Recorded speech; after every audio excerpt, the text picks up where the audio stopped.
Urdu speech. Now I would like to call Aryan for Urdu speech. Another Urdu speech. Now I would like to call Aryan Sabdar for Urdu speech. وہ ظلم نہیں بھولے، وہ شہادت نہیں بھولے، معصوم فرشتوں کی عبادت نہیں بھولے۔ بارود کے شعلے وہ تڑپتے ہوئے بچے، بارود کے شعلے وہ تڑپتے ہوئے بچے، ہم لوگ ابھی تک وہ قیامت نہیں بھولے۔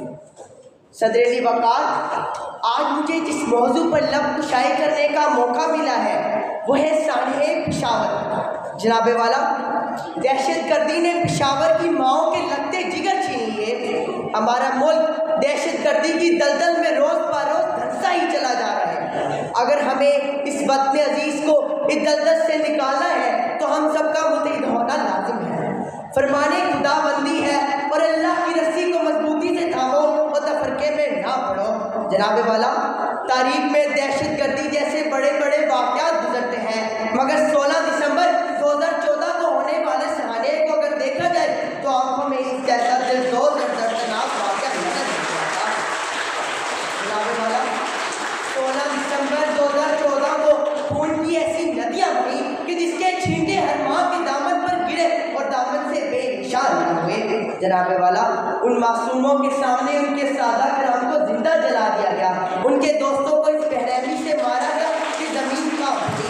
جناب والا، ان ماؤں پر کیا گزری ہوگی جنہوں نے دن رات جاگ کر ان کو بڑا کیا ہوگا، ان ماؤں پر کیا گزری ہوگی جنہوں نے صبح ان کی لمبی عمر کی دعا دے کر ان کو گھر سے روانہ کیا ہوگا، مگر کچھ دیر بعد ان پھولوں کے جنازے اٹھانے پڑے، مائیں دروازے تکتی رہ گئی، مگر بچے سکول سے سیدھا جنت چلے گئے۔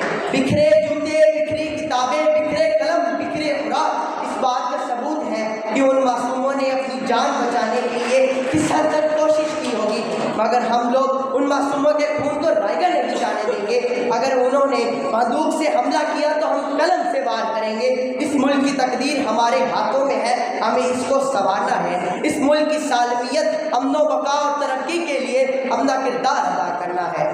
کرونا فکر ضرورت پڑی تو ہم دیں گے، کرونا فکر ضرورت پڑی تو ہم دیں گے، لہو کا تیل چراغوں کی روشنی کے لیے۔ والسلام۔